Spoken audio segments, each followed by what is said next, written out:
All right, guys, you're still with Don. We've got the hoses and solution hose and vacuum hose all run up the stairs.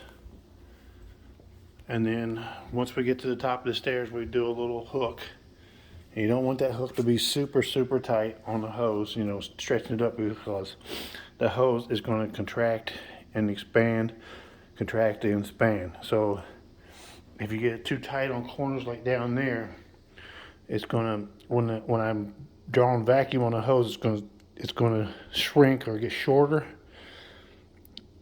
and then it's gonna relax when I take it off. So it'll be rubbing on them edges. So we don't want that to happen.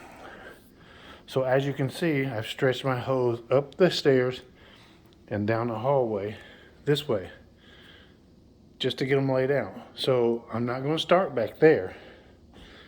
I'm going to go over here and I'm going to start back in there. So the reason I like doing that is my hoses are stretched out nice and pretty, and they will follow me back over here a lot easier than it is.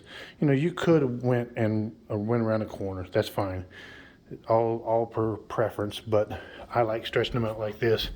So when I go in here and I connect to everything, I can walk back to that back there. So it's just easier for me, because I am a one-man show, so I don't have the second guy dragging hoses out of the way and all that stuff. So I try to work.